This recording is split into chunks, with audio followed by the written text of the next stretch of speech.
Good morning, everybody, and welcome to today's webinar, where we're joined by Buildforce and the team at Amey, Costain and Highways England. So we'll be looking at leadership and management careers in transport, construction and infrastructure. My name's Amey Dixon. I'm a key account manager for the OA, and I'll be hosting this session today along with the team at Buildforce. Just want to say apologies, we've got some roadworks going on outside the house today of all day, so I'll keep my speaking slot short and hand over to Caroline at Buildforce. And I'll put myself on mute. So Caroline, if you just wanted to introduce Buildforce and a bit about the support that you offer. Good morning, everyone. A very sunny Dorset this morning. I hope you've all got sunshine too. So thank you for joining us, and extra thanks to our alliance partners, Amey, Costain and Highways England, for giving up some time today to join us. It really is appreciated. Thank you. So my name's Caroline Logan. I'm the Programme Director for Buildforce, your main point of contact and conduit to our industry partners. So a little background on Buildforce for those of you who don't know who we are. We are a nationwide industry-led programme supporting the military community to careers in construction and the wider built environment. Partnered with 150 plus industry companies and a growing network of 300 plus industry mentors. We offer a wraparound support service from cradle to grave, bringing construction to life and making site visits, work experience, mentors, career chats, and exciting work opportunities readily available. We've placed a great number of military personnel to date in leadership and management roles such as project managers, programme management, logistic managers, QSs, design engineers, health and safety advisors, and many, many more. So construction isn't just about hard hats and building sites, that misconception, but instead offers a diverse range of skill sets suited to the military transferable skills and a growth area of Boris pledging build back better and fantastic infrastructure projects such as HS2, of which we are the military broker. And we're going to hear of other exciting parts of the sector from our partners shortly. So in conclusion, Buildforce opens the door to a rich networking platform and can make introductions to some key industry players. So if you're not already talking to us, please do get in touch. You can contact me direct, register online, and we look forward to hearing from you. So that's it from me. Handing back to Esme. Fantastic. Thank you, Caroline. Thank you for your help in organising this event. So the format of this, we're hoping to kind of keep it within 90 minutes, but obviously if we have lots of questions, it's absolutely fine to run over. So we're going to hear from Amey, Costain and Highways England, a few informal presentations, and then Angela Forbes, the CEO of Buildforce, is going to be chairing a Q&A session with our HR and recruitment team from across the three businesses. So firstly, Phil Crick from Amey, if you could launch into your presentation, that would be fantastic. Excellent. Good morning, everybody. I'll go into a longer bit at the moment in terms of exactly my transition and who I am and where I come from. Some of you may know me, some of you I won't go into how well we know each other or anything like that at this point. I left the army in 2015. I went to join Carillion, worked on HS2, worked in the rail industry, and now I'm a regional operations director for Amey's FM business. And it's not the FM business is the part which works in the civvy sector rather than the part which looks after the armed forces estate and their housing. So don't blame me as you move out if that's what you're doing. Just to put a bit of context, though, I'm sure a lot of you will know of Amey because of that military contract, but that's only one or a couple of contracts that we actually have. Amey's a massive business, 2.4 billion turnover, 17,000 employees, and we're owned by a Spanish company, Ferrovial, who are in the process of trying to sell us, actually. But you can see from the slide, we're spread all over the place with a vast range of activities that we do. I put this together just to give you a vague idea of where we're at. So Ferrovial Services is owned by Ferrovial Group, and Amey Group is part of the Ferrovial Services business. And you can see we're then split, as always with these things, into a number of subdivisions. So there's transport infrastructure, and transport infrastructure have a number of contracts with John's team in Highways England and look after that. And we're also one of Network Rail's largest infrastructure providers as well. We have a consulting business, which once again works very closely with Highways England amongst many other clients as well, and will often be the designer for the contractors such as Costain as they actually deliver works on the highways estate or in any transport infrastructure. We've got a waste business, which we're in the process of selling. Primarily that does energy from waste, but it does collections in a number of different boroughs as well. We've got a utilities business, supports Severn Trent Water, Yorkshire Water, also does an awful lot of the installs of smart metering and all the rest of it. And then there's this bit called secure infrastructure, and that's the bit you'll probably be more familiar with. There's the defence piece, which looks after the defence estate, and that used to be a joint venture with Carillion, and when they went pop, we bought their part of the contract and took it all on, and therefore we're sole provider for the military estate and for the housing contracts. And as you'll all be aware, FDIS starts announcing in the next month, and we'll find out how much of the contract we're allowed to retain, knowing that it must be a reduction because of the contracting terms. But I don't work in that bit. I work in the FM&J bit, and that's basically, we look after hospitals, schools, prisons, local authority estates around the country doing facilities management, and I cover the Midlands, North and Northern Ireland of that. Funnily enough, Amey, being a massive provider to the defence community, is an employer recognition scheme gold member. We've been that for a while. Clearly, it is both in our business and our corporate and our moral guidance to actually look after the armed forces community. And certainly I've found that it's been excellent in the way that it's done. And I've got there is a proactive approach to recruiting ex-military, not just because of their skill sets, but we'll come on to that in a moment. We also look after the families, and obviously our unique insight because of the work that we do on the housing contracts gives us a better step into that space. Nothing better than talking about yourself. I left from CEO of one of the Royal Engineers Specialist Units, 6-4 Works Group, and I was the last Joint Force Engineer on Op Hyric 20, closing out Bastion and the military estate and all of those bits and bobs. Because of the nature of the role that I was in, although I'd commanded an armoured squadron and done all the driving around in tanks and blowing things up that one does in one's youth, I'd then gone down the chartered route. And that gives me a sort of a slightly unique stepping off point for my civilian transition, because I was a chartered civil engineer, and I had wide construction, facilities management, and project management experience, which I could put on my CV, which gave me a significant advantage. Yeah, and I guess that's just a stepping off point, which explains where I came from and why it was slightly easier perhaps for me than others. In terms of that experience of that transition, I know a lot of people have said career transition partnership they haven't had good experiences with. I had excellent support from them. I thought they were really, really good. I thought some of the courses I went on with them, the interview techniques course, the CV writing course, there was another one all about psychometric testing and stuff like that, which I did. Really, really useful, really interesting, and I got a lot from it. But I did find that I kind of pressed the button in December 2014.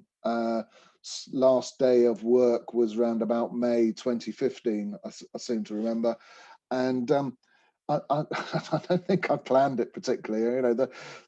I think we all have different reasons for leaving the military, I'd just come to that point and decided I was going to go, and press the button rather presumptuously, and then decided to start planning it. And I think we're all trained to plan every single operation we go in massive detail and work our way through it. And I certainly didn't do that on probably one of the most fundamental decisions of my life and changes in my path. I certainly didn't plan it that particularly well, but it seems to have worked out okay. And just for those of you who are actually in transition, after pressing the button, right up until the moment that I actually walked into my first new job, and probably for several months thereafter, I constantly questioned whether I had been an absolute lunatic to leave this perfectly safe, nurturing community that understood me and I understood, and I was quite happy in, to go and swim in a much bigger pond. It is a much bigger pond, and it is much better once you're in it and you become comfortable. I absolutely no regrets about my military service, but equally I have absolutely no regrets about leaving either. I'll come back to it in a moment on the next thing, but that transition experience, every application I made online to senior management positions, I didn't even get an interview. Every single job that every single interview that I networked into, either through whichever means there are, and we'll come back to that as well in a moment, every single one of those I got an interview for, and most of them I got offers from. So my experience, I don't know whether it works for everybody else. My first job post-transition, I was director logistics for Carillion Rail. So cracking job, change program to try and bring more focused logistics. Wasn't quite what I anticipated when I turned up with my chartered civil engineer qualification to a construction firm, being a logistician, but there we go. And then because of that and the performance on that, we put the bid in on HS2, and I was then the head and set up the original plans for that for Carillion Eiffage Kiers joint venture, which won the 2 Midlands sections through the Chilterns, and yeah, and then I moved on from there when Carillion went pop because I fancied another change, because we all do. It's 2 years in. Current job, regional operations director. So I run a portion of our business. I've got a turnover of about £58 million a year. I've got about 9 contracts and about 1,200 people working for me. And yeah, it's absolutely cracking job. It's relentless. It's hard work, but it is absolutely fascinating and brings new challenges every single day of the week. I just put this slide together just to give an idea of my perception of why the construction facilities management sector, and that includes transport and infrastructure, why it fits for people leaving the military, and why engineering as an overall discipline, regardless of your background and whether you're trained in it, actually suits the military mind. Essentially, it is all practical and operational in nature. It's not fluffy. It is here's a task, plan for it, deliver it, get rewarded for it, and that really suits itself to that military psyche. But there are complete differences to the military operating environment. That context about what is the operational drivers, what are the factors which create the nuances alongside it, are fundamentally different to the military one. You will never be asked about whether you're making the right decision in the military based on the cost, whereas you will always be asked on that in the civilian environment and the general construction basis, and that will be one of your key drivers. And the other one is motivation of the workforce. The workforce are not a group of young, focused, determined, highly trained, highly skilled, highly motivated individuals working towards a common purpose. That there is a vast mixture of motivations for all of the people and for all of the staff working on it, from the senior managers all the way down to people on the end of a shovel. And if you go into it with this attitude that you expect people to have that motivation that you have, you'll come unstuck, or you'll be sadly disappointed. Just a word as well. Sadly, it is nothing like the remuneration that one gets in the city. Pop star wages are for pop stars and bankers, and if you're coming into the construction industry hoping to be a multimillionaire, I hope you're going to own your own business, because if you're running one or working in one, then you're probably not going to reach those dizzy heights. It's not that it's badly remunerated. I think it's fairly remunerated, and yes, you can get decent wages depending which part you're in, but yeah, not pop stars. I think the key things that any military person brings is that logical thought process and that ability to plan and look at all of the factors which influence something, and that leadership skill that you have, that ability to motivate others, your understanding of risk, The fact that none of us work to a clock. We are absolutely determined by outcomes and results, and we have our own standards, our integrity and our honesty, and all of those are massive positives. One of your key weaknesses, though, is your leadership, because in the military, people have to do what you say. In Civvy Street, they really don't, and they will question you constantly as to whether it's the right thing, or they might just ignore you altogether. And how you deal with that is different. You haven't got the commercial knowledge that our friends in Civvy Street have developed over years and years. And you haven't necessarily got that technical expertise that they've got about how to make some of the best decisions about the right outcomes. And that specific experience which says, I have done that job before, which so many companies will be reliant on, you don't have. But you can fill that experience in with specific training. You can cross-reference some of your military experience across into a civilian context. And that's quite a skill.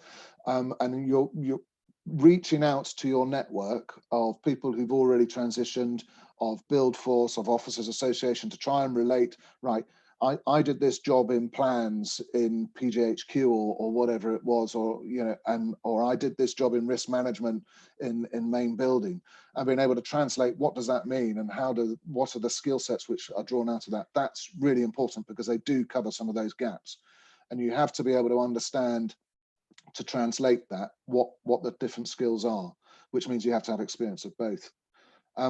Be really careful about, we're bred in the military we've been told since the day you joined, you're brilliant, you have all been trained, you're all absolutely fantastic, you can't possibly fail.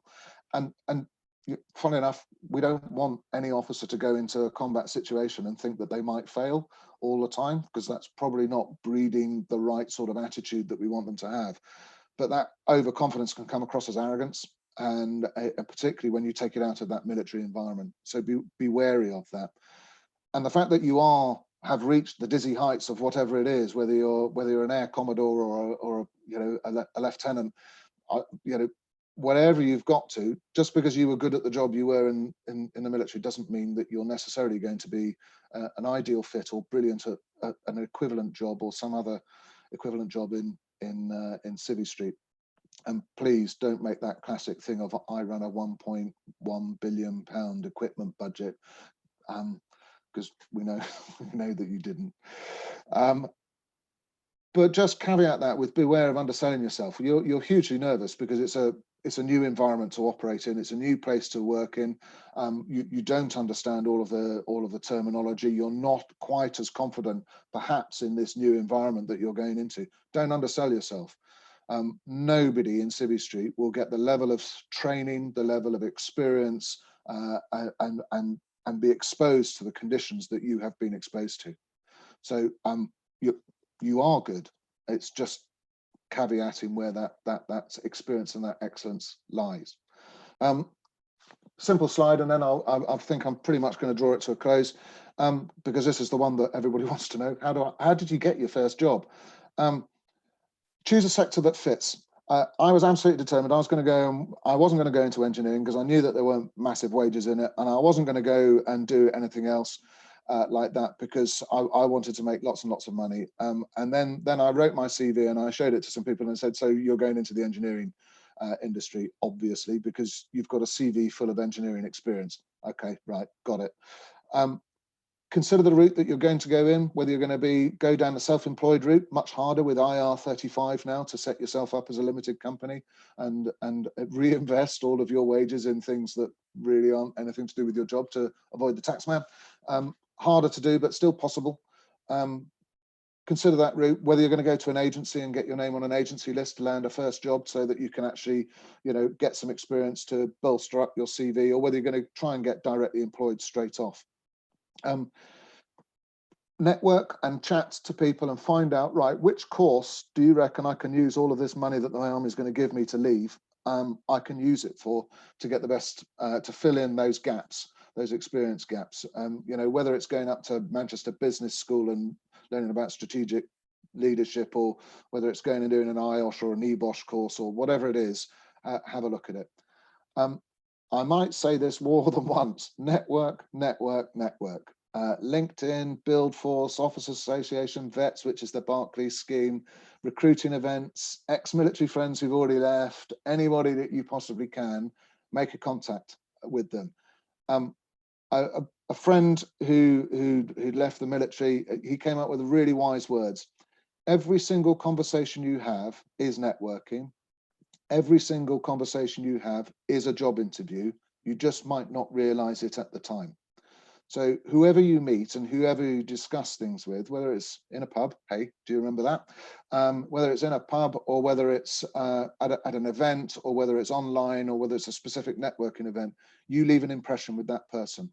And that person might well connect you with somebody who's going to get you a job. So just think about that when you're doing it. In terms of applying, timing, most senior positions take about 3 months to recruit. So if you're applying 7 months in advance, you're probably not going to land the job because it's just too far out. But 3 to 4 months out, absolutely the sweet spot where they go, yes, we want to. And how do you get to that point? Network, network, network. I'll come back to that consistently. Your CV gets you to interview. It's your sales brochure and you're the commodity you're trying to sell.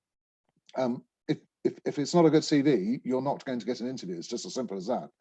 Unless your networking has been so good that they're not really that fussed about the CV and somebody says, ignore his CV, it's a bit thin, but he's actually really, or she is a really, really good person. They're the right person. And that's where generic CVs sometimes aren't that good. I always liken CVs to trying to sell an SUV car. There are so many different purchases of the car that one generic brochure for it probably doesn't work, because you might have the businessman trying to show off the Chelsea taxi for somebody taking the kids to school, or a farmer, are all in the market for an SUV, and they all have completely different characteristics they want, but they all want the same product. You're the product, and different people will have different jobs, will want different characteristics from you, and you have to tailor your CV to fit those characteristics and sell yourself the best you can. So make sure that your CV is good. It does get you over the role, get you into the interview where you should excel.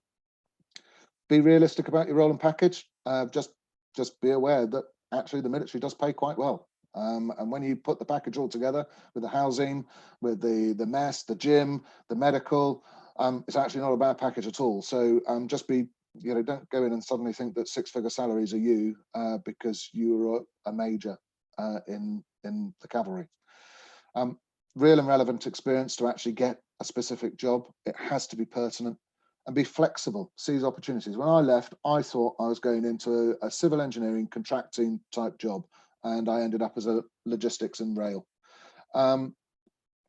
Interview process, research the organisation, the role, who is interviewing you. It's absolutely vital, as you would if you were going into an operation, you understand the operating environment. Do your intelligence preparation before you go in there. I think the key thing in an interview is that the business needs to fill a requirement. They've got a gap and they've got to fill it. And what they're looking for is the person who can best add value to the business delivering that function. So find out what that function is that you're applying for, and then work out how you can add the best value you possibly can to that and sell that commodity to them in the interview. For the bit about negotiating the package, lots of people get terribly worried about it. Do I mention a price first, or do I not? Am I underselling yourself? The price will be what the price will be. It's by mutual agreement. If you ask for too much, you won't get offered a job. If you ask for too little, might undervalue you and think that you're too cheap. Work out what you can afford to live on and what the minimum you think it is. Do some research about what the going rate is, and there's Glassdoor is a website which will give you that sort of idea. Network, ask your friends, ask your colleagues, networking again, and just work out what it is, and be aware it's the whole package that you're after as well. It's not just the base salary. There's that. Does it include medical, a car allowance? Does it all of the other bits and bobs which go on it? What's the pension contribution? And be reasonable. It's your first role out of the military, and you're trying to get that first step on the ladder. The flip side is your next job after this first role, you'll be stepping up from wherever you joined the ladder. So if you join it at a really low point, your next one is only going to be a few rungs up from there rather than a big leap up. So just be wary of that. And I think that brings me to the end. The generic CVs are dangerous. have a look on any of the big companies, and Costain and Highways England have the same, and they have job portals. That's ours up on the screen. Have a look and see if there's a job that you really like, then tailor your CV to that specific job, and then reach out to the likes of myself or anything like that, whether you do it through Buildforce or Officers Association or whoever, or direct. I'm utterly not fussed. But if you go to somebody in one of these large organizations, say, here's my CV, this is the job I think I'm good for, could you get me an interview? Any ex-military colleague will probably guarantee you an interview. You get an interview at the barest minimum. And I'm in the process of doing that for colleagues on a regular basis, and work with Caroline quite frequently to assist people leaving. So that's me, and I'll chat at the end. Fantastic, thanks, Phil. Just before we move on, I had a question in the lead up to the event around kind of courses and qualifications. And you mentioned the LCAS credits earlier on. Are there any kind of specific qualifications that you did that you recommend, or some that you did and you definitely don't recommend? Yeah. For those who don't have any yet. No, I did the advanced management AMAC, the advanced management achievement course up at Manchester Business School. I thought it was excellent, absolutely excellent, and it covered a lot about finance, about profit and loss, about how a board is made up, and company structures and stuff like that. And I personally found that really, really useful. But I already had a civil engineering degree, a master's in construction, I was a chartered civil engineer. So all of those professional qualifications to break in, I already had. What I didn't have was the language and the experience. So I went to fill that finance, that P&L gap, that commercial experience gap as best as I could. If you're going into a health and safety role, you've got to get an EBOS at some point, and or you've got to get yourself a diploma with IOSH. That are two competing health and safety organisations for professional qualifications, and you pick your route. I don't think there's anything, they sort of leapfrog each other depending on what level you go in at. So it's all dependent on the role. Yeah, and just use that specifically to the role that you're going to. So if you're if you're a logistician and you've got loads and loads of logistics experience, and well, you probably don't need to go and do a loggy course, but what you might need to do is go and do something on the software that's used in different sites, about portals and stuff like that you use for scheduling vehicles in commercial logistics applications. I don't know, something like that. But AMAC course was excellent, I found. Fantastic, thank you. And we just had one more question from Jeremy in the audience. So from his perspective, most senior logistics and ops directors in the construction sector tend to have engineering backgrounds. Do you think this is the case, or the fact that he doesn't have any recognised engineering qualifications, do you think this would preclude Jeremy from some more senior positions? Okay, I'll answer this with a specific example. Caroline sent me the CV for an RAF officer who'd worked in the Special Forces community as a logistics lead. He has just joined Skanska Costain as a senior logistics manager, working with a friend of mine, Mark Skolaski, who works in Costain. So hopefully that answers your question perfectly. Caroline? Yeah, I was just typing actually in the box. So, and I was going to do it as my wrap up. I'd just like to say I've placed quite a few logisticians, because we're talking about logistics here, I think, as logistics managers on HS2 now, and the no construction background has had no relevance at all. Like one of our RLC officers said, you've got a can of beans, if you need to get it from A to B, you can do that. You don't have to have a construction background. So, it's not a prerequisite. Absolutely not. I totally agree. I did the construction logistics planning course, which Transport for London, which they did, but that was sponsored for me by HS2. I went into logistics by accident in construction, and I think logisticians are absolutely ideal to go into it. The construction industry is woeful at logistics, so I think they're waking up to that fact and are reaching out to get experts in it.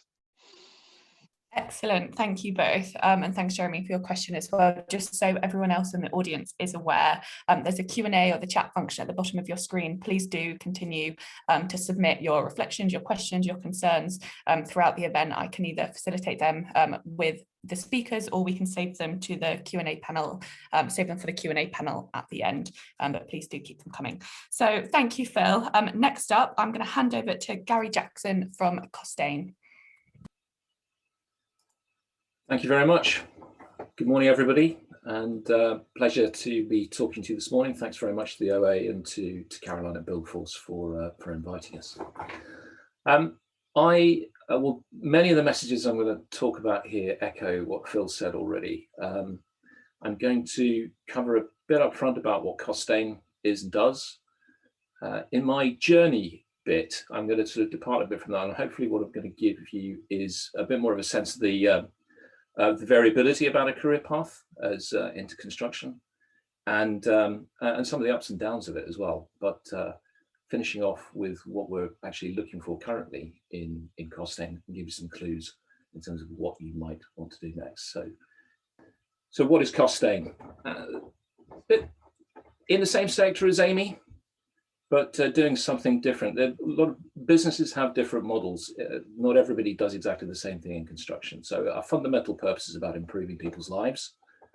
It's a strong and growing emphasis on social value in all of the outcomes across the whole business area, and that's something that all the businesses are reaching for. For us point of view, there's a strong element of smart infrastructure. So digitization, construction has been something of a laggard compared to other industries.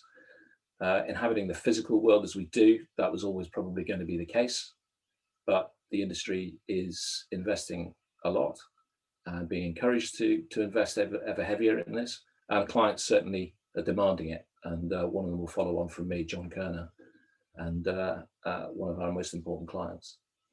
Costain has developed a strategy to go further up the value chain, increase margins, please our investors. And that's something to be thought about as you go out there, is when you're thinking about businesses, do have a think about who's investing in that, what sort of market it is, and how it'll help direct you in your pitch.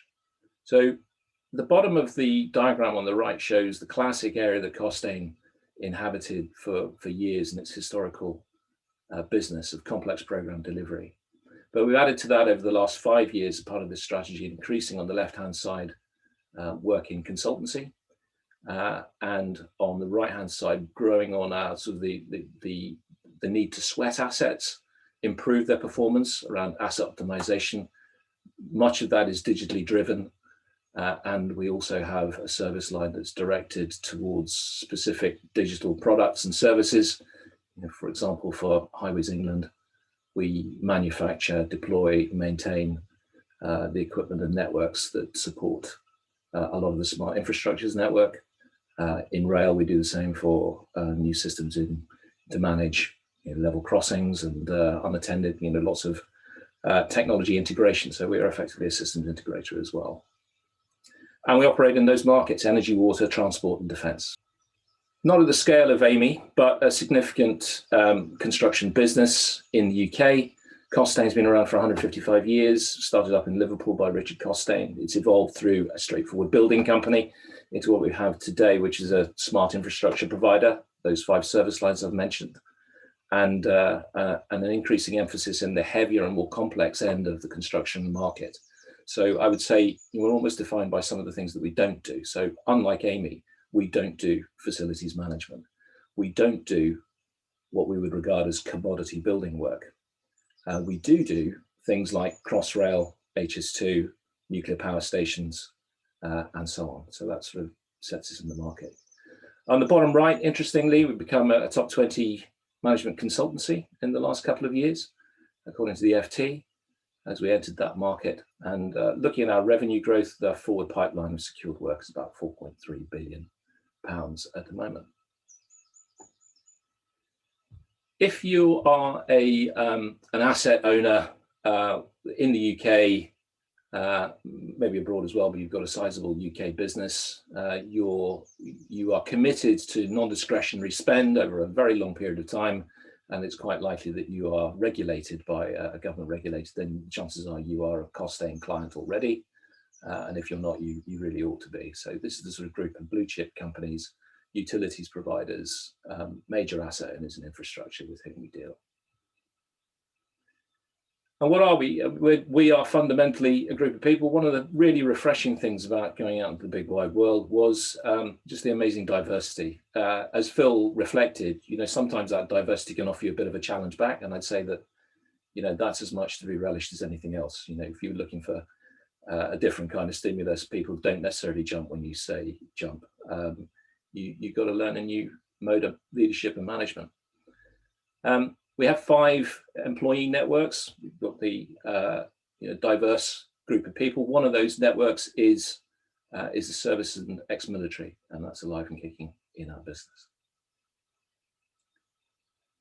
We're organised into 2 divisions. Highways, biggest output and most important client in Highways England. Rail sector, some landmark projects like London Bridge Station, redevelopment in London, Reading Station, HS2, bidding on other work, East-West Rail, etc. It's important. Aviation, going through a bit of a lull, it has to be said, but it'll come back. And increasingly work in central government. So we, for example, are advising Cabinet Office through a consultancy stream on the implementation of some of the sort of post-Brexit outcomes, consequences around border protocols and dealing with customs. So not necessarily what you might think about from a construction company. So that was transportation division. Natural resources, somewhat simpler, water, energy and defence, and increasing interconnectedness and the importance of energy in all of the other markets is also driving some of our thinking from a sustainability and decarbonisation perspective. So this is my journey. The 30 years on the left-hand side is the military career. Rather than go through that, I'll just say a couple of things that governed what happened in my pathway into business. Was like Phil, back in the end of the first third of my career, I did professional engineer training. I became a chartered civil engineer. Unlike Phil, I didn't really stick with it, and I only did it for about 2 years, then went off to Squadron Command, Staff College, BGHQ, and so on. And so I didn't really repeat that. So it's in the past, it was there, but I didn't sort of exploit it as a career path in the rest of my military career. In the final third of my career, though, came much more into close contact with the equipment program. So working after command, I did some time in the MOD on UORs. I then went down to DE&S into positions of a deputy head in a couple of the teams there. I worked with DSTL quite very closely, both in MOD and at DE&S.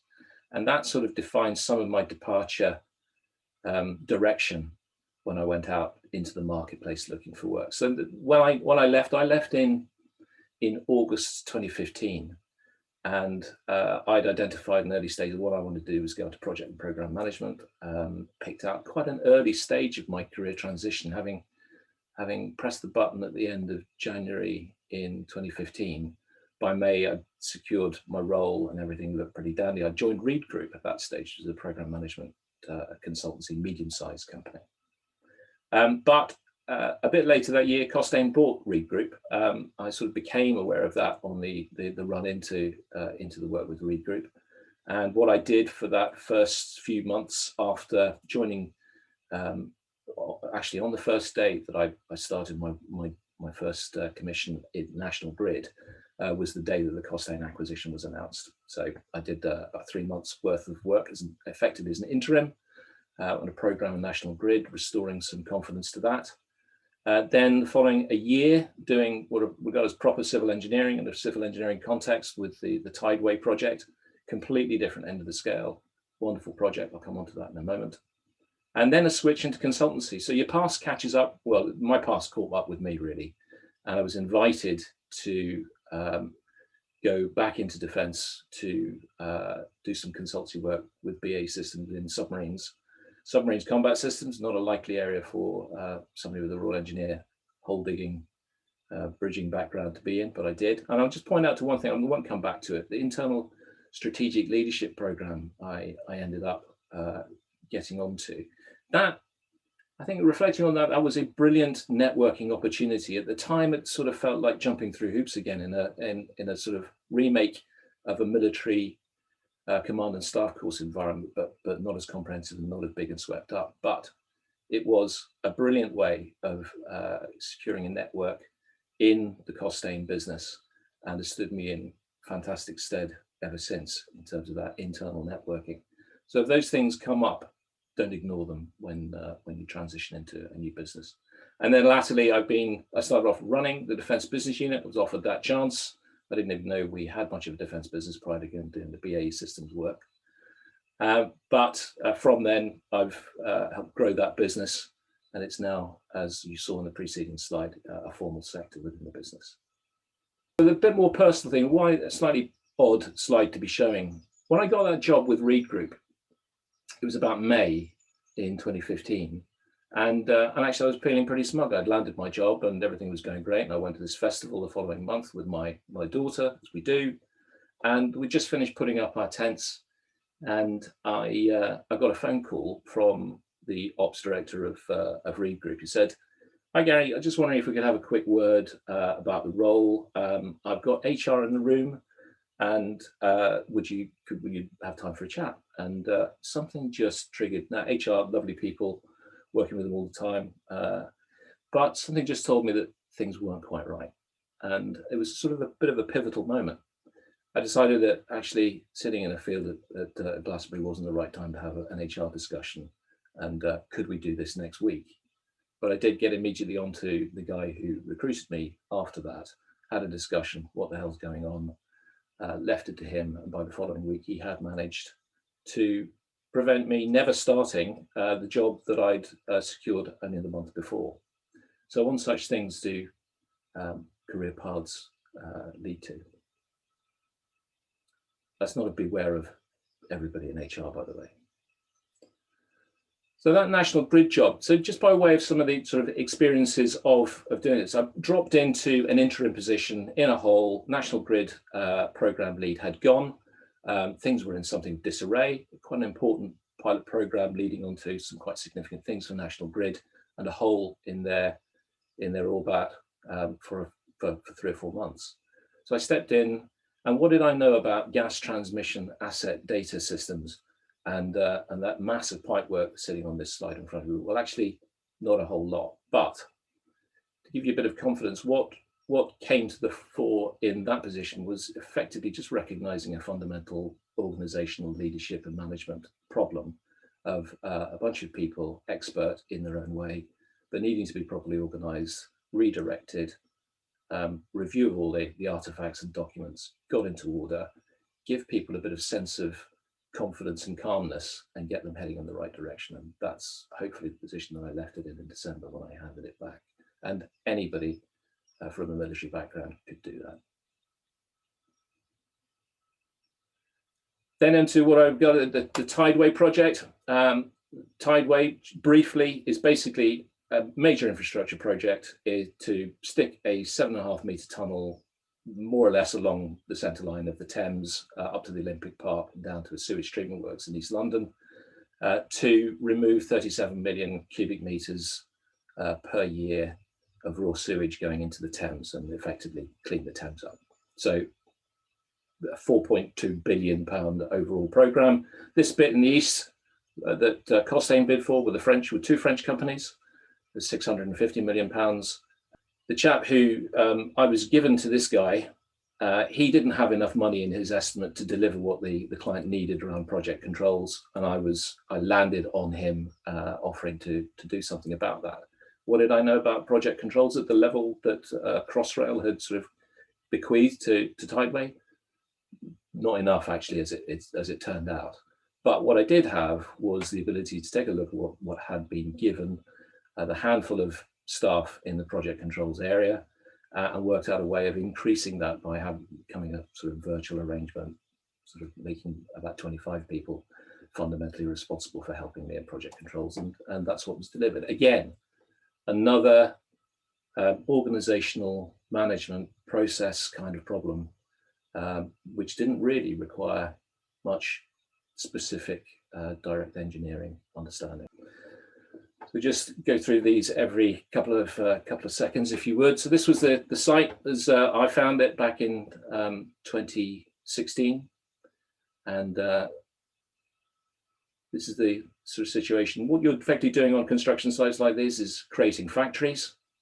Down underneath that shed is following is a 74-meter deep, 73-meter deep shaft from which there'll be a 1,000-ton tunnel boring machine coming from the right, and another one will launch off to the left, and a third one will enter through the wall of it. So this is the sort of scale of engineering and what I loved about it, but not in a direct program director project management role or direct engineering role, but in an adjacent role, and there are plenty of those to be found in construction. But from all of that back into defence, this is helping really on the basis of what I learned over the year and a half that I'd had of experience, the sort of deeper knowledge that I'd had of how programs and projects are organised and managed. I was able to go back in as a consultant into BAE systems with colleagues and advise BAE on how to improve their performance in delivering combat systems. And then this offer of taking over the business unit, which I did, and it has grown from about 20 people and £4 million turnover in 2018 through to it's a £36 million business and growing rapidly with more than 300 people. On the right, a recent win at Devonport. At the bottom, working on a project for the AWE, Project Mensa. And also at the very top end of Dreadnought submarine lines in a pure consultancy role, helping that alliance get its program management sorted out, and actually really nothing to do with infrastructure specifically, but just about the delivery of major programs. So what did I learn? Echoing Phil's point, the networking never stops, and don't ignore that, the role of luck. So the more networking you do, the more lucky you will be. If you hide away in your garden shed and you turn your computer off, then you're not going to find the role that you want. Slight difference from Phil in terms of courses versus experience. I'd say pick the courses wisely. I've seen a number of times where we end up with a Prince 2 course, done in the last few months of the career, and I'm not sure really what it's doing in terms of the value to the individual in their CV. It is a bit of a qualifier, but it's quite limiting. But think about doing courses as early as you can, or looking back to courses you've done in the past, and then working on the referencing the experience that it's given you and the benefits to your future employer that will actually deliver. But just be cautious. The leadership management fundamentals, we've covered that. Phil covered them brilliantly. The structured approach, the approach to risk, the fundamentals of leadership, human interaction, the ability to get on with people and talk to people, those are the sort of innate, and they're the things that will get you through. But what will get you through the door is a recognition of some of the things that people are actually looking for. In terms of what is valued, from a middle tier very, very strongly through to senior management, there's an increasing understanding. You will do sales and business development. That is winning new business, developing the relationships that will give the business new work is a fundamental aspect of what you do. So don't take a dismissive view of, I don't see myself as a BD or a salesperson.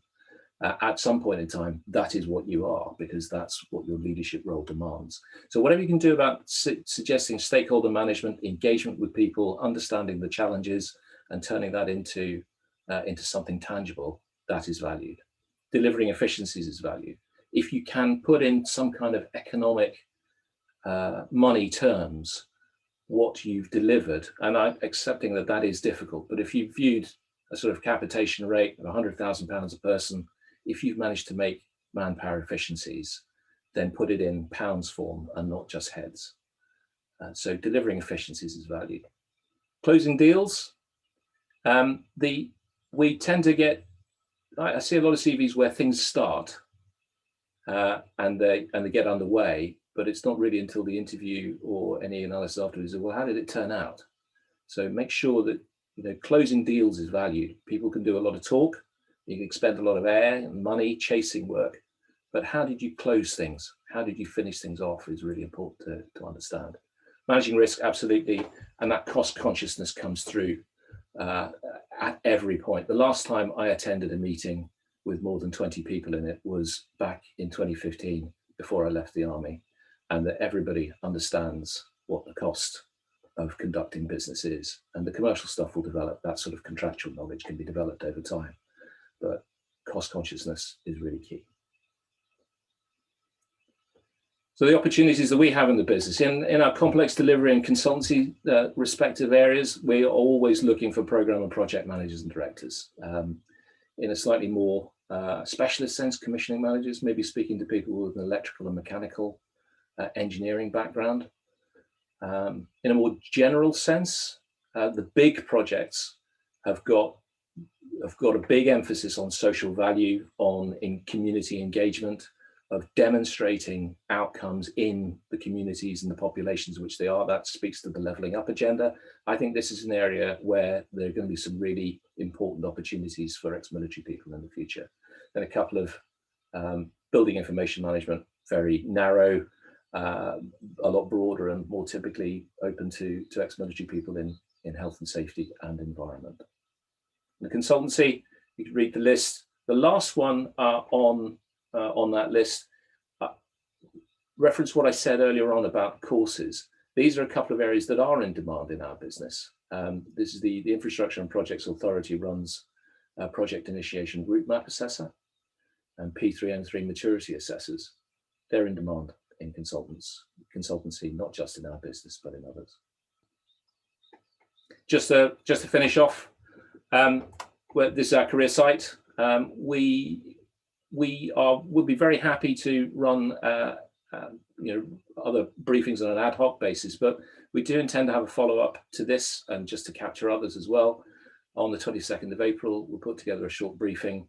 If there's something that you want to talk to us about in that area, send your CV to that email address, label it up in a subject line, and we'd love to hear from you.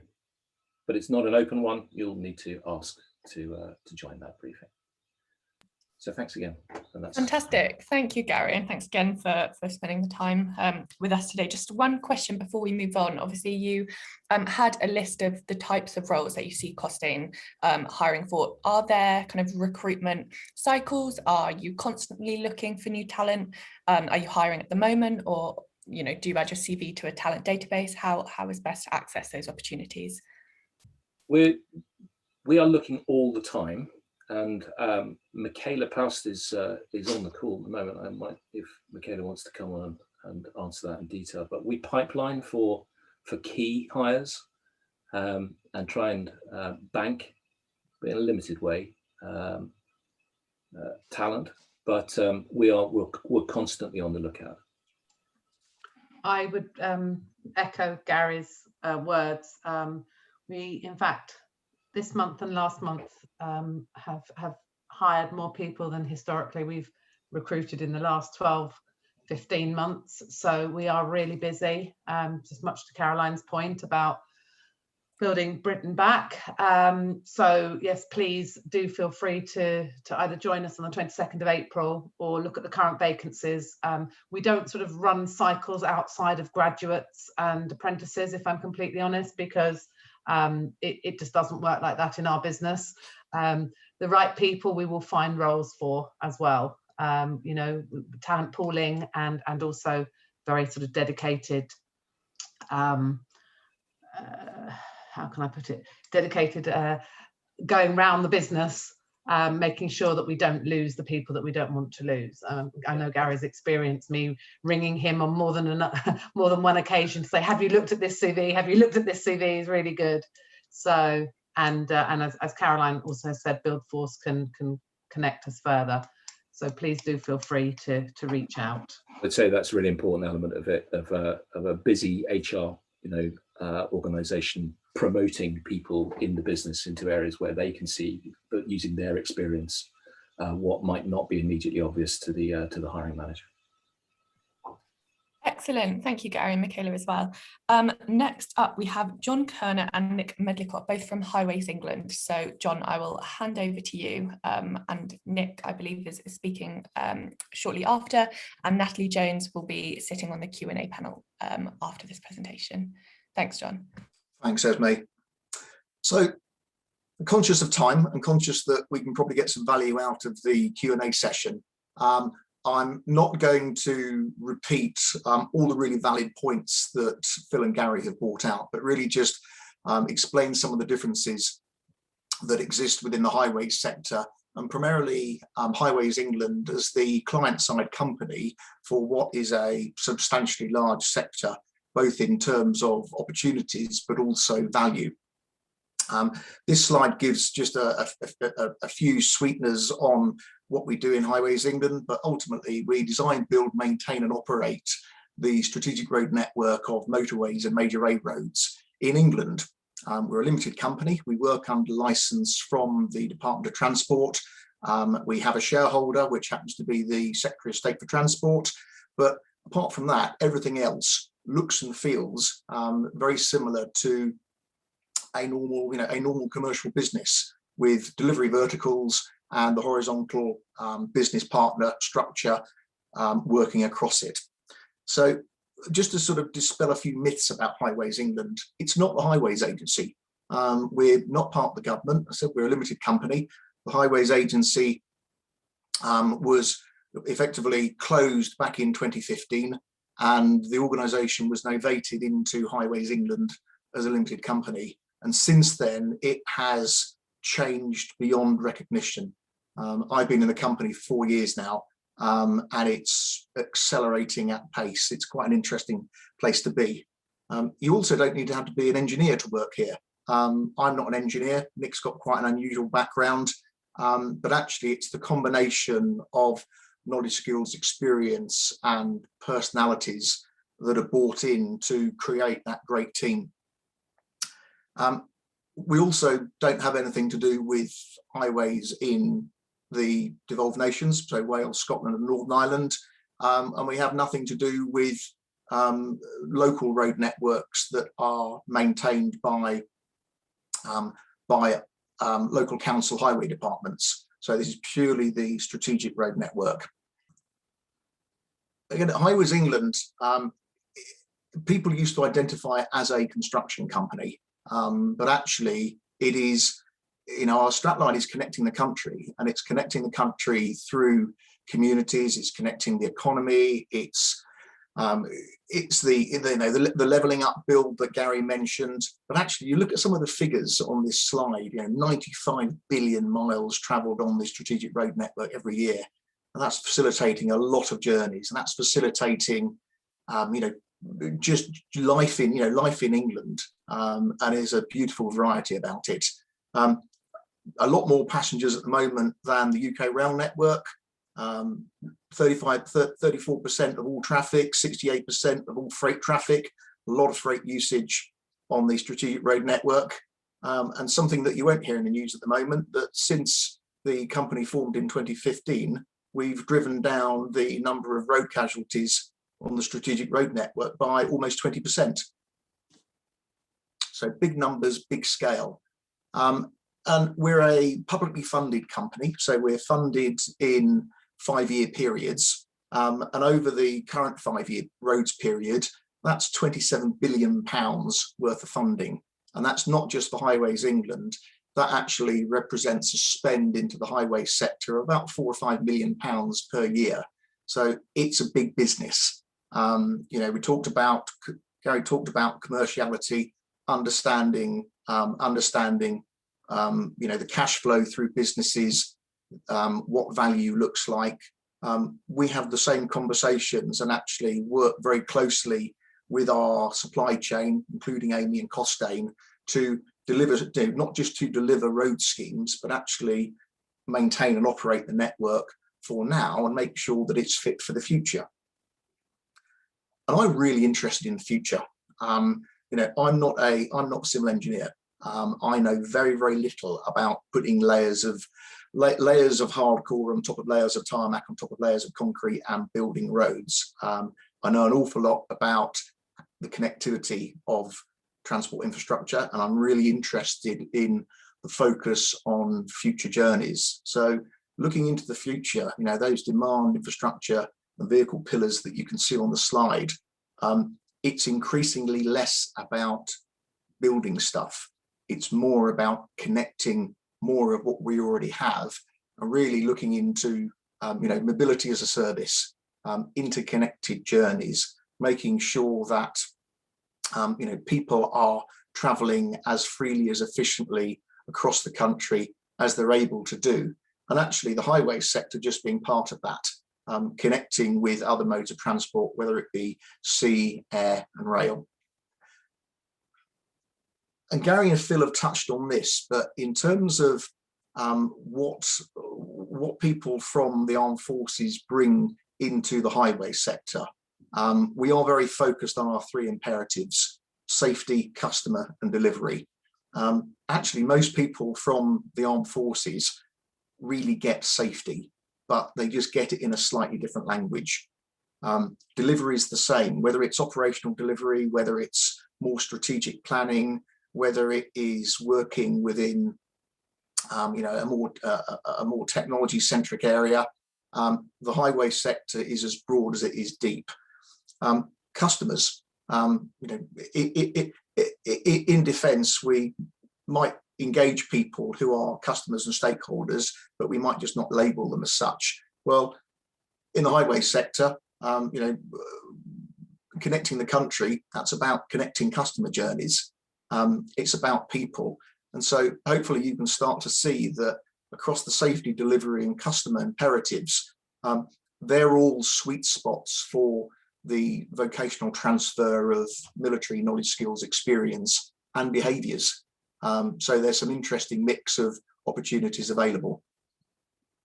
So I'm going to spend a couple of minutes talking about my own transition, but actually then hand over to my colleague, Nick Medlicott, who transitioned more recently and is probably going to give you a different reflection. So as I mentioned, I'm not an engineer. I'm a transport professional. So you can tell by you can tell the fact that I was commissioned into Royal Corps of Transport probably how old I am. And my last three jobs in the military were setting up the Defence Communications Unit, Media Communications Unit for strategic drawdown in Afghanistan, and then command of a transport regiment. And then I was the Chief of Staff for the Joint Logistic Capability Area in the MOD. So, and I've worked with Gary before, and I know Phil from his previous experience. So, you know, it's funny that we've all ended up in roughly the same sort of areas. Different to Phil and Gary is that I was quite deliberate about how I planned my transition. I planned it as an operation, and part of that operation included a gap year, and that gap year was my recce year. It was about reconnecting with my family, building, you know, sort of finishing off a build of a house, but more importantly, it was looking across a range of sectors, having an understanding of where I could best transition into at the level I wanted to transition, and something that gave me a development pathway as well. So that gap year, you know, during that gap year, an awful lot of networking, loads of transition events, and really, you know, going back to Gary and Phil's point, please don't sit behind computers sending out job application after job application. It's 10%, 20% that, 80% network. And then I happened to bump into an old mate of mine who had been working with the consultants Ernst Young, working on the innovation of the Highways Agency, the Highways England. And he said, this company called Highways England are about to do some really interesting stuff. And at the time, they were completely off of the defence transition horizon. So I sort of did a deliberate approach, networked into the company, had a look at what it did, and found myself to be in the right place at the right time to lead the closure of a very politically contentious lorry park on the M20 in Kent, that was all around something to do with Operation Stack, which was at the time parking lots of lorries on the motorway in Kent in a way that completely blocked the regional road network. So I managed to close that one down successfully. And then at the same time, Brexit popped up. So I was then asked to lead the company's effort into something called Operation Brock before the original Brexit deadline of 2019. Again, very socially political orientated type of project, very large scale, novel and contentious. And then over the past 18 months, I've been leading some internal transformation work in the company. And throughout all of that, also helping develop the Armed Forces programme as the chair. So that's my transition journey. If you'd like to connect with me on LinkedIn and have a look at my Top Trips transition article, that's still valid, and hopefully it will help you in your journeys. But I think it's now time to hand over to Nick. Morning, everyone. Thanks, John, hand over, and thanks to the presenters giving their insights. Like similar to John, I won't repeat too much of the points that have already been raised. As you can see, there's very few ex-Navy within Highways England. There's just a select few. And again, repeat the, you don't have to be a chartered engineer. So you can see there, avionics engineering and aviation ops support has been my experience throughout the time I've been in the services. After I left in 2018, I did a bit of time in DNS as a mod civil servant. Interestingly, Gary, I was working in the Submarine Delivery Agency about the time that you was also working with BAE. Very enjoyable. However, I quickly got to my own decision point that I didn't want to be within the defence sector anymore, and I think I took inspiration from big engineering projects, and I wanted to be involved in those in some way. So I looked at the construction sector as being a growing industry and one where my skills would transfer across into. I came across Buildforce, and then I also came across Highways England and their Insight Days via the Officers Association. So one key point there is use all the free resources that are out there. Loads of really good advice there. You can't get enough advice, and you balance it out as to how it fits with your resettlement plan.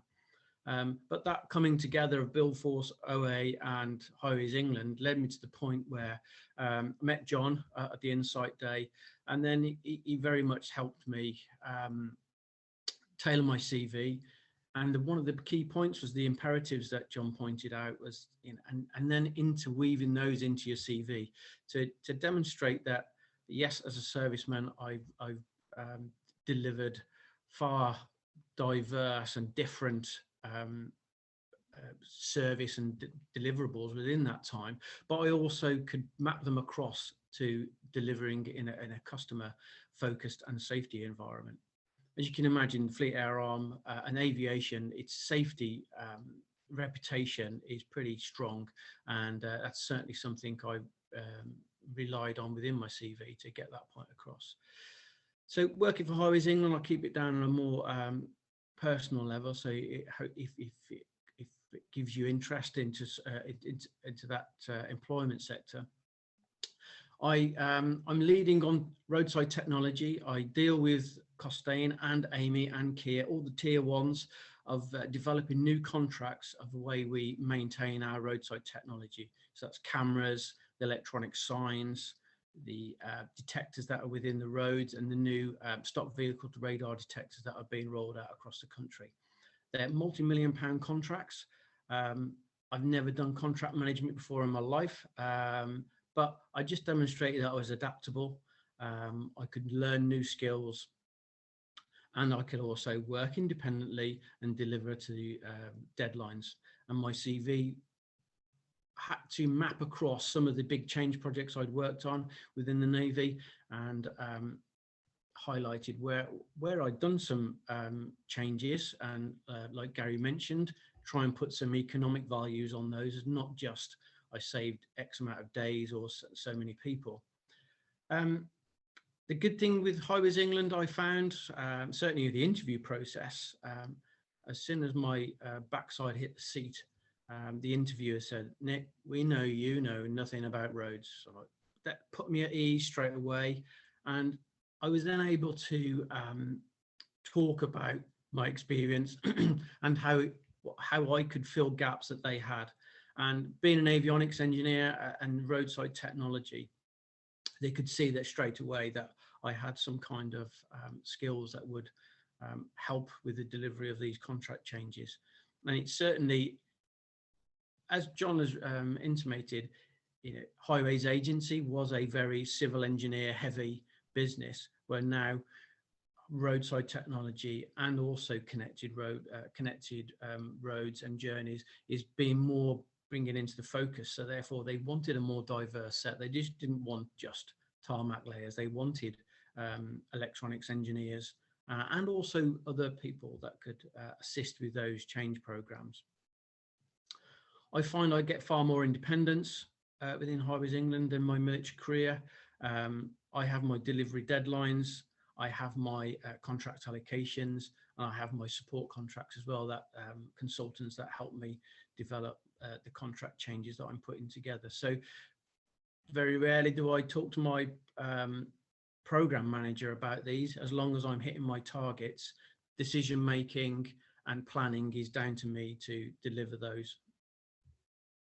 So just closing out, because conscious of time, and I think we did, like John said, we'll get some good value out of questions and hopefully answering some of your concerns and interest of where you'd like to be employed in the future. Use that network and use the free resources that are out there to help you develop your CV, align which courses you'd like to do, and build your personal profile for future recruitment. I'm also a Buildforce mentor. Please connect with me on LinkedIn. I'm more than happy to spend half an hour talking to you about roles within the business. And certainly we've got a great armed forces network within Highways England, approximately 100 members at the moment, but we're looking to build that and bring in expertise from the rest of the business. So I can give you some ideas at program and project management. John's one of the directors. We've also got people within the network, commercial, procurement, safety, engineering. So if I don't know, I'll find someone who does know. And if you're interested in that role, I could put them in contact with them via the Armed Forces network. And up to this point, in 2 years or in the period of time since I left, I've never been turned away from a free networking event or someone who, if you've got a question, you want some advice. I've never been turned away yet. So don't be afraid of reaching out to people, because I'm sure you will get a, yep, no problem, give me a call in what day, or spend some time chatting about the business and how you can improve your chances of being employed. Okay, that's me finished. Fantastic. Thank you, Nick, and thank you, John, as well.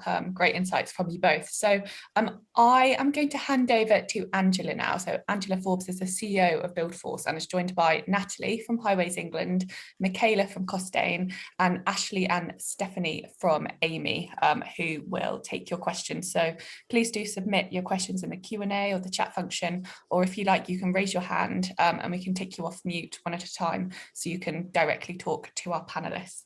So Angela, I will hand over to you to chair this next session. Thank you. Thank you, Esme, and thank you, Nick. Lovely to hear from you there, as is Simon Parsons, who also says he's a greenie. So thank you very much to our speakers, Phil, Gary and John, and I'd invite you to put your cameras back on as we take some questions. Now, whilst they're doing that, I extend a warm welcome to you all for this Officers Association event with Buildforce, and we're focusing on leadership and management careers in the built environments with me, Angela Forbes. Now, we have an opportunity to ask our speakers questions, and as Esme said, we're also joined by HR and recruitment leads from each of the organisations. So to welcome again Ashley Nicholson and Stephanie Johnson from Amey, we've got Michaela Post from Costain and Natalie Jones from Highways England. please raise your hand or type in your question and we'll get to them, but I'll kick off just to start. So again, to the speakers, that was incredible. Thank you very much. Very, very insightful. Phil, I'll start with you. Just a very broad question initially.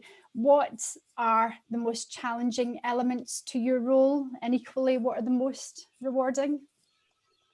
I have to be careful because I've got the head of HR from infrastructure on the call. Can't say it's easy. As Gary pointed out, when HR are on the call, then you have to sweat a little bit unless it's a recruitment event. The hardest elements, it's the same, I think, probably in any management and leadership role. It's the people, and whether that's the clients or whether that's the customers and service users or whether it's your staff. Probably the greatest strength that you bring as a military officer is your skills with stakeholder management. And I think both Gary and John, highlighted that. So you've got that skill set, but that's what, if you employ 1,200 people, funnily enough, most of your days spent working to try and sort out the HR issues. And you work very closely with your HR team to sort that. But you've also got to work out the relationships and the dynamics with your customers, and inevitably customers from across the piece will have different expectations, and quite often it's not quite what's in the contract, and you have to manage those expectations to keep them happy and keep them wanting you to carry on working for them, but equally to make it where that it's at a reasonable margin for yourself. So people, as always. And that's the good and the bad. Yeah, you enjoy that most as well. And a question to Gary. I thought your second last slide was excellent. Closing a job, business development, managing risk. These are critical elements of any leadership and management role. Did you possess those transferable skills to pick up that element of the role, or were these things that you learned as you went? I never really saw, at that point I made about the kind of sales and BD thing, I never really saw myself as fulfilling that. But the wake-up call was exactly that. Everyone is responsible for developing business and your client relationships. So the more senior you are, the more in the face of the client you're going to be. How you conduct yourself, how much listening you do is really important. Those were skills that I guess the fundamentals were there, but all of our businesses will pay attention to that. I know in Costain, for example, we have structured ways of dealing with our interfaces with clients. There are innumerable consultants out there who will sell different sort of ways of doing it, and the business will focus on it. And so there's help that comes on that inside the business. On the other things, actually, it's really just a case of understanding the context change. Like, for example, risk management. It's really, actually, pick cost. When we're serving, the currency tends to be time. So what leaches away quickly, the lubricant of everything is time. I remember that in your estimate process, time comes first. The lubricant is, of course, money. And that's what needs to come first. It's just, maybe it's the same kind of approach. Understanding what gets you, what lies behind it, what's the energy behind this, it's the money.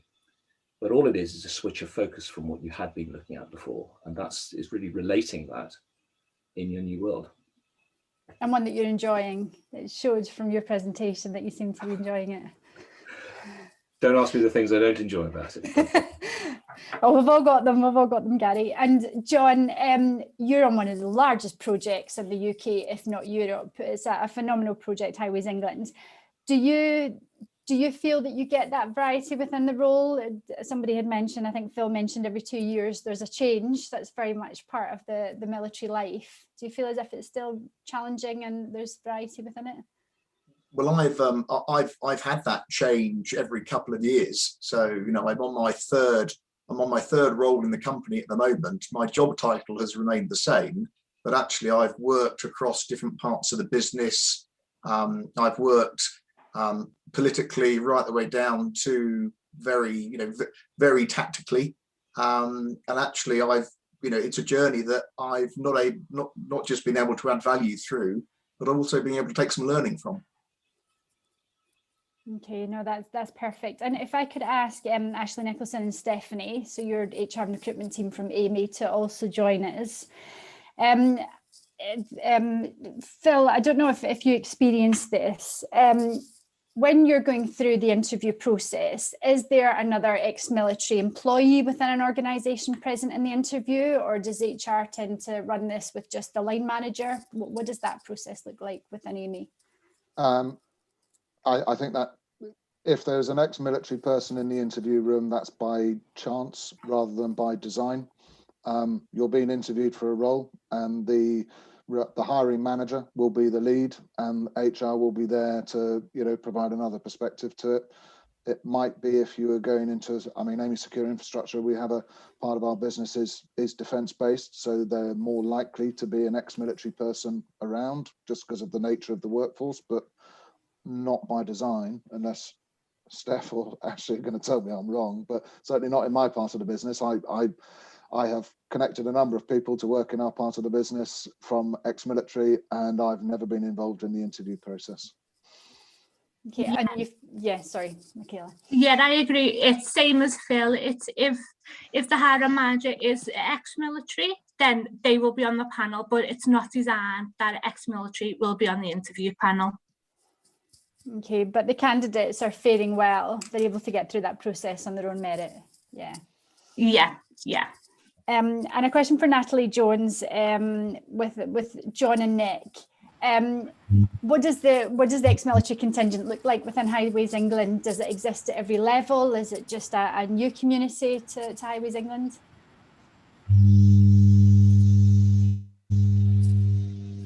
You okay there, Natalie? I think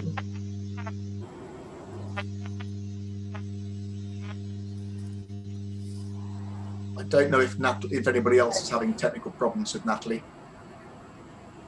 Yeah, Natalie, are you able to turn your sound off just for a minute?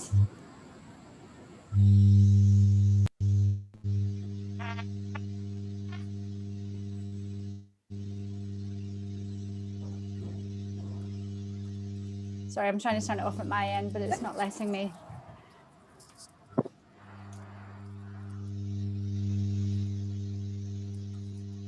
Natalie, I think your sound's still, that's it, that's better. I'll just give you 2 minutes just to work that out if John's able to. Yeah. I'm probably best placed to pick this one up if Natalie's being found by the technology.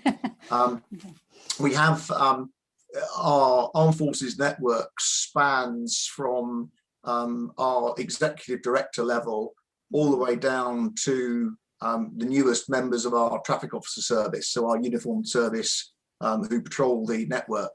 So we're integrated in almost every part of the business. And although we're a fairly small company of 6,000 people, the next step is really to make sure that the highway sector more widely is better connected through those veterans networks, because there's a real powerful combination that can be generated. Okay, no, that's great. Thank you. And in terms of, and a question for you, Gary, in terms of things that are important to the service leavers as they transition over, you mentioned that Costain have a strong social value and culture. Was that something that attracted you to them? Yeah, definitely.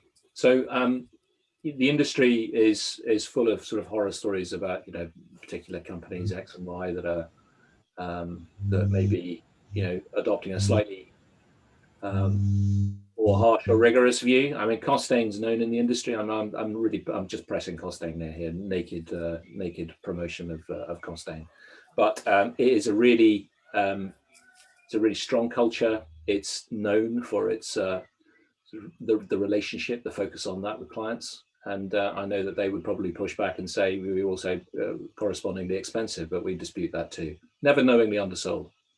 So yeah, it's cultural alignment's really important, and selecting the company that fits you is what that's about. And that was a feature in my in why I've endured with Costain since joining. Okay, thank you, Gary. And you're joined by Michaela. And if I could just ask a question of Michaela. So obviously the advice that we've been given this morning, as we continue to give, is that your CV has to be relevant. So just in that vein then, how do the service leavers try and translate their CV to read to that employer, or should you just focus on the skills that you currently inherit? What would your advice be there? My advice would be, and I have seen it happening, to work with the various organisations such as Buildforce and some of the other supporting agencies to actually understand how they do translate into the civilian world. I mean, Gary and I talk quite often about what does this mean in military and what does this mean in civilian world. So I think it's about understanding how to show your achievements in a way that a non-military person would understand. So I think the example earlier on was, you know, if you're moving a tin of beans, you're moving a tin of beans, but the fact is you've moved it successfully on time, on budget, the right people have got the beans at the right time, and it's about making that leap on your CV. So showing the achievements is what I would say. A long list of stuff that non-military people can't relate to is a bit of a turn off, but actually when you start to see achievements and results and cost savings, you're like, wow, okay, I get this. So play to our common denominators rather than trying maybe to keep it up in the military world, if that makes sense. And the one thing that we do see, Michaela, is the most perfectly worded covering letters that sit in front of the CV, more so from the senior candidates. Do you recommend and suggest that, or should just all content be on the CV? With the challenges around applicant tracking systems, and they are a challenge, and it is the way that the world is, just because it's no longer kind of, you just don't, we're all working remotely. I don't get those CVs that land on my desk anymore. As much as possible, on a CV is what I recommend. So absolutely, a candidate profile. I love a great candidate profile. You get a sense of the person. Are they going to match your company values? And again, perhaps a little bit of a tip and a trick. Look at the company values and see if you can work them into your profile somehow. You know, there's nothing more that makes me smile than when I see somebody talking about improving people's lives, because it's what I stand by, and it's what Costain stands by. So you know, again, taking the time to tailor is not equally as important as networking, but it has its value right up there with networking. One size doesn't fit all. I think we've heard today there's differences, you know, the things that Phil has been talking about are quite different to some of the things that Gary has been talking about. So, you know, if you were looking for a role in FM, those skills, and you know, you'd want to put those at the top of your CV. Whereas perhaps if you're looking to be a consultant, you'd push those skills to the top of your CV. I would say have a great big menu, and then this is the way I always think about it. Have a great big menu and then pick what makes the dish of the day. Yeah. Michaela, I couldn't agree more. I mean, you talk it as a menu and picking the dish of the day. I talked it about trying to sell a car, which has multiple different uses. You've got to tailor it. So I've worked a bit in FM before I came to Amey, but only really passingly. You know, I managed the KBR contract in Afghanistan, which, you know, but I was a CO. I didn't really manage it. Somebody else did all of the work. I just took the credit. So in terms of getting this role, I had to completely rewrite my CV and, you know, and maximize how important I was in all of the decision-making processes on the management of that KBR contract, whereas really it was Danny Downham doing all the work. And I just said, thanks very much. But when I was going into a civil engineering job, first off, and working, you know, going for career and working in the rail industry, then I was talking about all of the various different civil engineering pieces. Then I found I was going to be doing logistics. So I talked about getting all of the kit out of Afghanistan and all the infrastructure out of, so each time completely different CV to fill the role that I was targeting. And a generic CV is, you know, they're dangerous in many ways because they can undersell the key attribute that you've got that fits you for that particular role. No, that's great advice, Phil. And just whilst you're there, you mentioned that you've got regional responsibility with the FM business with Midlands, the North and Northern Ireland. Do you travel a lot within your role? Yeah, yes. You know, I suspect most people, if you're in a leadership role, part of leadership is actually knowing your people and being able to meet as much of your team as you possibly can. And there's only so much you can do on Teams. So I suspect before the pandemic, I was probably out on the road 4 days a week, and working from home 1 day a week or in an office, just local office. I think that's flipped on its head now. I'm probably out 1 or 2 days a week and out on the road 3 or 4 days a week, and working at home 3 or 4 days a week. And I suspect it will probably, in the new world order, I'll find a balance somewhere in between going forward. But yeah, quite a lot of travel, but not 6 months at a time. Okay, we've got its benefits. And a question to John, you had a very structured transition. Can I ask, is this current role meeting what your original objectives were when you were looking to leave the Armed Forces? Very much so. I left for a whole range of reasons. I had a set of requirements that I wanted or I needed to meet to maintain a particular sort of standard of living. Yes, there's, a bit like Phil, sometimes I've spent 4 days a week, four days a week, not in in the north of England rather than the south of England, but actually most of my work has been south of England based. I get to see my family far more than I would have done had I stayed in the military. And I think going back to one of Phil's points, it's not just about the remuneration. I think the culture of the company that people go and join is also very important, because you can earn lots of money, but if you're in a company with a culture that's not aligned to your own values, then you're probably not going to be staying there. Yeah, no, and very, very good point. And just to that then, can I ask Nick Medlicott? So Nick, it was wonderful to hear from you. And you seem to be settling in very well at Highways England. What do the next 5 years look like for you?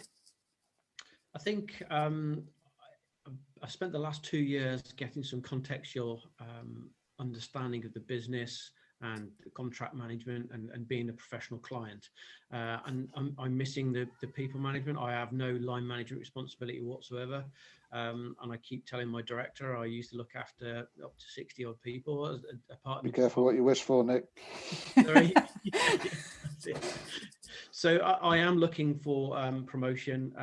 And interestingly, I went for a promotion CV position the other day, and I didn't listen to my own all the tips that we're getting today. My CV was all my military experience, and I didn't contextualize my Highways England experience. I was looking at a lean specialist position, which I've got quite a bit of experience in, but I reflected all on my military career. And he said it was like a CV of two halves.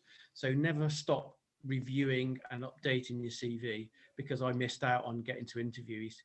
I rang up the hiring manager, and we had a good half an hour chat. And if you'd have said that in your CV, you'd be sitting in front of me in an interview right now. So I am looking for promotion positions and more the leadership role. I've learned contract management now and being a professional client. So yeah, 2-year point coming up and I'm ready to go. So, and it's a good point with hindsight, if I could ask this question to Gary Jackson, with hindsight, what would you have told yourself?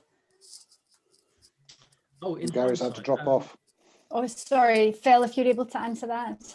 With hindsight, I don't know, actually. I'm not sure that I'd change that much. Have a bit more confidence on it. Once you've made the decision, you've made the decision.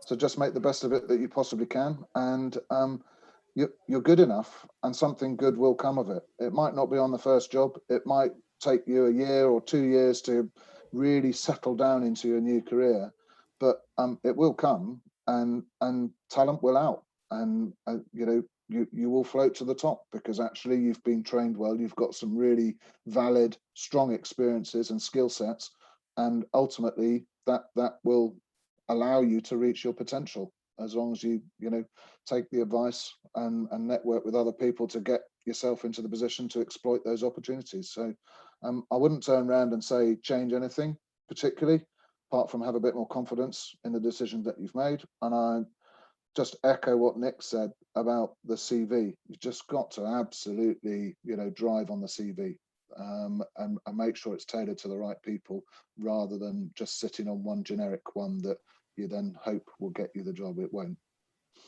And just a question to both yourself and John. Obviously, there's a strong theme of networking where events have been knocked on the head and you're not quite able to go out for that beer after work or join colleagues. How do you network virtually? What's the best thing to do you think? Personally, I'm on LinkedIn. LinkedIn works. These sorts of events work. You know, people who spark connect very quickly, and I notice I've already got one CV in my inbox. So there you go. It does work. People want to help. People feel happy to help, and it's amazing where those contacts come from. But yeah, it's going to be more challenging until June, whatever it is that we're allowed to go out and have a wet or two. I think my birthday's in the first week of being allowed back into the pubs fully, so that might be dangerous. Well, we'll all raise a glass to you, Phil, when we get to that point. And John, as well, at Highways England, are you running a lot of professional development courses for your staff virtually? There's still that opportunity to progress. Yes, we work. Funny old thing, the transformation project I set up before lockdown was set up as a remote working environment. So the fact that we had COVID was a blip on the radar. Other colleagues have taken time to readjust. But I think just adding on to what Phil was saying about networking, once you're in a business, do keep networking, not just within the business, but across the sector. And don't necessarily network with people who you know. Reach out to people who you want to know and say, hi, I'm John. I'm a veteran transitioning from the military. I'm really interested in your role, your sector. Could we have a chat? There is a lot of goodwill out there. So try and send a personal message with your LinkedIn connections, for example, rather than just a blind send. Okay, no, thank you. And again, a question to the HR community that we've got here. So whether it's Ashley, Stephanie, Michaela or Natalie, what are the best examples you've seen in an interview, whether it's how articulate an individual is, whether it's just real examples they're able to give? If an individual was at home preparing for an interview this week, what would your area of focus be for them? Know the organisation, understand what it does, plan. Well, I mean, failing to plan, planning to fail. Isn't that what everybody says?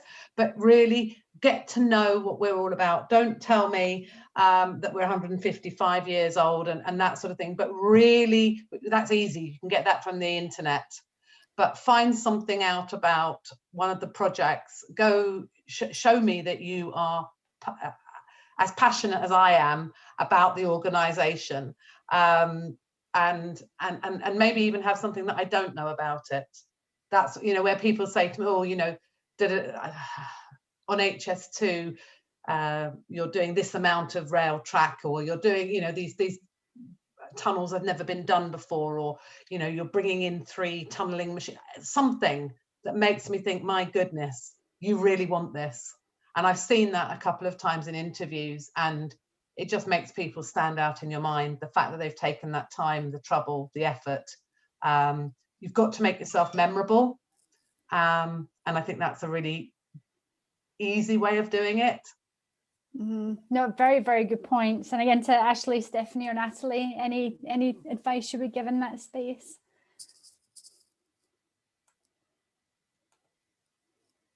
This is what happens when you ask open questions. Sorry, I was talking. No, still on mute. Oh, sorry. No, I totally agree with Michaela as well. I think as well with candidates to be open-minded. Think about the overall package as well when going for the roles. Think about obviously the benefits that you can get with the company. With Amey as well. With Amey, we will invest in you if you are a new employee to the company, and we always put our successful candidates on a career pathway framework as well. So if you don't get the job you initially want and get like a lower scale, we will always push you to develop within Amey and to be the successful career that you want as well. Okay, no, thank you. Fantastic. Sorry, Angela, to interrupt. I think we're just going to have to wrap up questions there. I can see a couple of people are dropping off, but thank you. And thank you to everyone who's joined for the Q&A session as well. Lots of fantastic insights. before we officially close this event, I'm just going to hand back to Caroline to say a few words. And yeah, fantastic. We've got the contact details there. So if anybody does have any further questions, the best bet is to contact Caroline, and I'm sure Caroline will be able to put you in contact with all the businesses we've had here today. So thanks, Angela. Over to you, Caroline. Thanks, Esme. So just to wrap up, fantastic. This was our first collaborative event with the OA. So thank you, Esme and Paula, for organising, hosting. It's been brilliant. But just to say, we do host fortnightly events. Our next one is on the 15th of April, focusing on logistics manager with Wilson James and Jacobs. So pop onto our website and you'll see fortnightly schedule events by discipline, employer and project. And I would just like to end with reiterating, it is about networking. Most of our employment secured for our candidates has been through the connections we have provided for them. So yeah, don't undervalue that. Get in touch. We are here to help. And thank you all for listening. Thank you all. Fantastic, thank you. I see a couple of messages from our speakers there saying please do feel free to reach out on LinkedIn if you wanted to connect with them directly, which is fantastic. So thanks again to all of our speakers, to Paula as well for running the tech, and all you in the audience for joining us. We will close this webinar here. Thank you. Thanks, bye.